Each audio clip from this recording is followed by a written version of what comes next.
What's up, everybody? I'm Matt. And I'm Beth. And today we're going to be reviewing the interior in the 2022 Jeep Wagoneer. So this Wagoneer is the brand new full-size SUV from Jeep, and this is competing with the Tahoes and the Expeditions, and also going up to even a little bit to the Escalades and to the Navigators with the Grand Wagoneer version. And as far as the Grand Wagoneer and the Wagoneer, they're the same size, so this interior is going to apply to both vehicles. It's just that you have some smaller screens here in the Wagoneer versus the Grand Wagoneer. Materials are a little bit nicer in the Grand Wagoneer, which I'll show a little bit of that. But as far as the Wagoneer in general, it's just a very impressive thing. I think from the first time you sit down in this, it kind of wows you with the way that they designed this. It's just a little, I think, more luxurious looking than some of the competitors like the Tahoe and the Expedition. Yeah, I think it's definitely a beast, and I think it looks super cool inside. I love this wood trim. It is really nice. However, it is kind of shiny, so like you will be getting definitely some scratches on it, but I think it's really cool. Yeah, especially I think it really blends nicely with the black leather and stuff. And you even have some stitching and stuff. It's just pretty high quality, although one thing, like even around the stop start button, like you can wiggle this. Like this is still a little loose. This might be an early production or pre-production model, so might be a little bit better for the normal production ones, but overall it feels pretty high quality for a vehicle. This one, as tested, is around $86,000. These do start at $60,000 for a base Wagoneer, and it'll have some less tech than this does, but I think it's really nice. But first thing, sitting down in these seats here, you have these nice, soft, comfortable seats, and they have all the usual adjustments, lumbar and all that. And they're also heated and cooled here, and they're actually pretty intelligent where it'll automatically kick on the heated seats for you whenever it senses that it's cold and it thinks that you're going to want that. The only thing I don't love about it is it is a little bit hard to activate those sometimes. Yeah, the capacitive touch is definitely not there. You don't feel any kind of kickback when you do press the buttons, and when you do press the buttons, at least for this car, and I don't know if it's just an early production deal, but I could not turn mine on for the life of me. I had to hit it like 15 times before it turned on. So definitely something that needs to be tweaked, I think, but also the passenger does have all the same stuff as the driver, so that's really nice. Steering wheel is also really nice in the Wagoneer. It's a little different here with not having any kind of spoke at the bottom, but it's a really nice wheel. It's heated with 3-stage heating, by the way, so you can have it as hot or as warm as you'd like. And just a few buttons here on it, very easy to digest. You'd also have the typical thing like you see with other Jeeps, where you have these rocker switches on the back of the wheel for volume and tuning of radio stations, and a really great wheel. The gauges are also pretty nice here. So as standard, you get digital gauges in all Wagoneers, and the regular Wagoneers here, though, it's a smaller 10-inch digital gauge cluster. If you go up for the Grand Wagoneer, it's a 12-inch screen, so a little bit nicer. Still really nice looking gauges. They're nice and crisp with the graphics, pretty high resolution. And I really love the way that Jeep and all of Stellantis, the way they do their gauges, because you just have so much information in here. You have every temperature you can imagine. You have all your usual stuff. It'll even give you a large map display, though, here, and you can see the speedometer and stuff that falls away a little bit. And so it's great that you have some of those kind of features, as well as showing you full album art for whatever music you're listening to there right in the gauges. A lot of just really high-end stuff that you're kind of expecting, but it's amazing how many other digital gauges and other competing vehicles don't give you very much customization. It's like it's a huge screen. You could do whatever you want with it, and instead they just kind of make them boring usually. So I love that you can do as much as you can do here with this screen. You also have a head-up display here in the higher versions of the Wagoneer, and so that's great. You can have up to, I think, 5 different quadrants of different pieces of information there, and so it's pretty large and pretty nice. It actually worked pretty decently even with my polarized sunglasses, so nice feature there. And then coming over to the center here, you have this 10-inch touchscreen in the Wagoneers. If you go up to the Grand Wagoneer, it's going to be a 12-inch touchscreen, which is a little bit better, but this 10-inch screen is pretty par for the course these days. In 2022, like the Tahoe also has a 10-inch screen. The new Expedition for 2022, though, does have a 12-inch screen as standard, and you can get up to a 15-inch screen in those. So this isn't going to be the winner with screen size, but one cool party trick that Jeep does offer that the others don't is a passenger screen. Now this one does not have it. I think it's about a $2,000 option, but you can have a passenger interactive display there, so that's kind of a cool touch. If your passengers want to watch stuff or control stuff, they can do that. Yeah, it definitely would be really nice, especially because this car is so large. I think that it's a little bit harder to reach as a passenger, especially if you're a taller passenger with your seat all the way back. I think that it definitely works but it would be fun to have that as standard maybe. Yeah, but it's cool that they offer that, because again, that is something you don't get with the others, and gives this interior more of a wow factor, especially in that Grand Wagoneer. And so otherwise, all these screens run the new Uconnect 5 infotainment software, which is pretty good. I have a few complaints about it that I covered back when this debuted on the Pacifica last year. In this vehicle in particular, it's pretty slow and can be a little bit buggy. Like, for example, the wireless CarPlay feature never worked the entire week. And so I connected my phone. It just did not want to do the wireless CarPlay with my iPhone 13 Pro. No matter what I did, I unpaired my phone and repaired it. I key cycled the car. I started my phone over, restarted that. That didn't do anything. It just wouldn't do it. And whenever it struggled to do that wireless CarPlay connection, that also meant that the Bluetooth phone didn't work and Bluetooth audio streaming didn't work either. So I actually had to go and unpair the phone again and only pair it as a normal phone just to do phone calls and Bluetooth audio streaming, and I just gave up on the wireless thing. Hopefully that's, again, because this is an early model, but I don't know why this Uconnect software would be struggling with that, since it worked flawlessly last year in the Pacifica. And also another thing I don't love about this system is that while everything is very easy to navigate with this row of menu stuff at the bottom, it's kind of needlessly complicated, where like if I want to touch the map to see a bigger view of the map, it doesn't work. I have to do this tiny little square up here, which it doesn't even register the first time, and then I wait a few seconds and then it slowly will load that. And it's just like, if I'm in any other vehicle, you can touch anywhere in this area and it will do that feature. But with this, it doesn't do that. And especially with driving, I think that that's a terrible thing, because you are going to be so easily distracted trying to touch that teeny tiny square on the screen. Otherwise, though, navigation maps all look nice, and navigating through everything's great. You have volume and tune knobs, so easy to change radio stations. All the basics they did very well here. Again, it just kind of needs a little bit of a speed boost and get rid of that bugginess, and then I think it'll be really great. So hopefully that's something that comes here very quickly with an update over the air or something. But in the meantime, wasn't a great experience, honestly, with this infotainment system so far.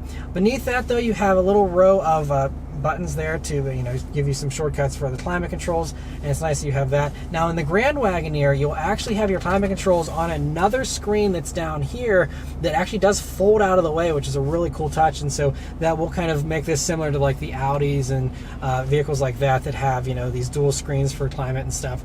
This doesn't have it in the regular Wagoneer, but again, a nice little upgrade there for the Grand Wagoneer. And also in this area, I just have to comment that like the little gear shifter here is just this like nice big chunk of metal, and it has this knurling to it, and it's really cold to the touch here on this chilly day, and it's just a very high quality premium feeling thing. And little things like this do, I think, set this apart from the Tahoes and the Expeditions in a big way. I think those little details are what Jeep does a little bit better, and rightly so, considering this is about $4,000 to $5,000 more expensive on average than a comparable Tahoe or Expedition. But all the switches and stuff do feel really nice, and you have a little bit of padding here down by the transmission and stuff. Although it would be nice if by your knees here this was a little bit more padded, honestly. And one other last little thing I want to mention before we move on is the stereo here. So this one has the Macintosh stereo, which is an optional upgrade here on the regular Wagoneers, and it is an impressive stereo though, and if you're someone who's into music, definitely worth the upgrade. So this system has 19 speakers, it's got a 10-inch subwoofer and 950 watts of power, and it really knocked my socks off just with the immersion and the power of it. Now, compared to like a comparable Tahoe, this definitely has a better stereo. I'd say that the Expedition, I haven't tried out their new Bang & Olufsen stereo, but it's going to be tough to beat this Macintosh system. I think the only SUV stereo system that has been more impressive was in the new Escalade. But we'll see if the Grand Wagoneer's stereo does match the quality of that Escalade stereo, because the Grand Wagoneer gives you a Macintosh stereo as well, but that one gives you 4 more speakers for a total of 23 speakers. That one has a 12-inch subwoofer in the back, along with giving you a 1,375 watt stereo system. This system, again, I was really floored by it, and hands down, it's appropriate for a vehicle that has a price tag as high as this does. So they did a great job on the stereo in this vehicle. But anyway, moving on to the storage spaces here in the Wagoneer. Being a family vehicle, that is something that is really important, and this does a really good job. You have nice large pockets in the doors. In the middle here, you have this huge bin which has a wireless charging pad as well as another large cubby there, and you even have little slots where you can stand up phones here with these little rubber notches. And so it's great to have all those different options as far as how you want to store things and put things away in there. You also see 2 cup holders with another little phone slot here in the middle, and another little slot for the key on the left.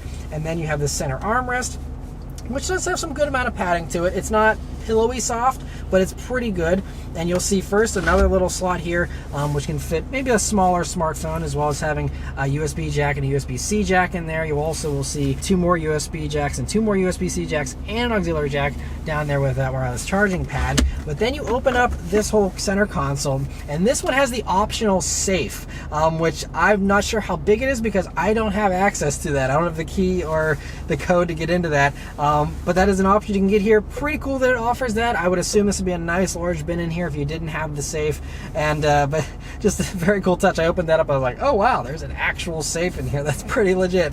So cool that you have that. The back seat here in the Wagoneer is also really nice and spacious. I think that's really where you're going to feel that extra 4 inches of length you get in this over the Tahoe and the Expedition. And so, first off, the second row seats are nice and comfy. This one does have the 8-passenger configuration here, so you have the middle seat. You can get captain's chairs there in that second row if you'd like. They have all the amenities back there. They have their own heated seats. They have their own auto climate control back there, as well as 2 more USB jacks, 2 more USB-C jacks, as well as a normal cigarette lighter kind of plug, and also normal house current plug, so you can hook up a game system or something in here. Now this one doesn't have it, but there's also an optional rear entertainment package you can get for a couple $1,000s, and that will even give you Amazon Fire TV streaming, so you'll have all the same streaming apps like you get on your home TV. You'll be able to have that here in the car with the built-in Wi-Fi hotspot you have here in this. They also will have nice little pockets there in the doors, as well as a fold-down center armrest with 2 cup holders put into it. And I will say that that whole middle bench is really nice because the 2 side seats do recline, which is really nice, but the middle does not recline. I was sitting in the middle because I was sitting next to the baby one time, and it is very stiff and it is straight up and down. I did not like that at all. So that's just one gripe I had. Yeah, it's kind of like that middle seat's an afterthought, because like the outboard 2 seats have perforation and look a lot nicer than that middle seat. There's no perforation, it's just kind of in there. So I think they're counting on it, most people getting the captain's chair set up instead. But it is nice you have the 8-seater configuration here if you want it, and those seats do also slide forwards and backwards. And one really nice thing is getting into the 3rd row. They did a really good job in the Wagoneer here because you just have a power folding second row. So you just press a button there at the top of the seat, it flings itself forward automatically, very easy for kids to do, all that kind of stuff to hop in here. And then in that 3rd row, you have a good amount of space. Even with that second row seat slid all the way back, me being 5'9", I still had several inches, I'd say about 3 inches of legroom to spare. And so, I mean, tons of space, back there. And then, of course, if you want even more rear legroom, you can slide these second row seats forward. And even also in that 3rd row, you'll see that they have their own USB jack and USB-C jack on the sides there, as well as cup holders, all that good stuff back there. And they also even have their own moonroof with that 3rd moonroof pane back there, which is great, in addition to the huge panoramic one you get here up front. So great that you have all that space. Moving on to the trunk space, that's also pretty good here in the Wagoneer. So it's about on par with what you get, I think, with most of the other competitors. So I don't think you really gain much cargo space. What you're really gaining is that 3rd row legroom, I think, with that additional length here in the Wagoneer. But it still is a good amount of space, for this segment, nice and wide. It's a little bit of storage under the floor there, but not much room. But the one thing is they don't offer a long wheelbase version of the Wagoneer or the Grand Wagoneer here. So that means, that you do have an advantage if you want like a Suburban or something like that. That's going to have way more cargo space than you're able to get in a Wagoneer. They may add a longer Wagoneer eventually to compete with the Suburbans and the longer, Expedition Maxes and stuff like that. But as of right now, this is all you're going to get as far as cargo space. So you can fit 3 rows of people comfortably in here, but you definitely won't be able to fit 3 rows worth of luggage in the back, that's for sure. So Suburban is still king for that, I think, as well as the Expedition Max. So just keep that in mind. But yeah, really good amount of space back there. But I think that's about it as far as the Wagoneer here. It's a very cool thing. It's just cool that Jeep's now competing, because for ages and ages it was just the Tahoe and the Expedition, and that was it. And so now to have a 3rd option here is really great. And I think that I just like that it's a little bit different than those. It is a little more premium than those, but again, with its extra price premium of about an extra $5,000 or so, you pay for that extra little bit of length and the slightly nicer interior. But you know, I think that for most people, it'll probably be worth it because it is a really cool vehicle. Yeah, and anybody who loves a Jeep, this is it for you. Yeah, this is the new top dog in the Jeep lineup. So you roll up in a Wagoneer, people will notice here, at least for the first few years, because these things are going to be one of the hottest things out there as far as, you know, family SUVs go. But yes, that's all of our thoughts. Let us know your thoughts in the comments below. Thanks to Jeep for providing us here with this vehicle to review for you guys today. Thank you guys very much for watching. We'll see you on the next one. Take care.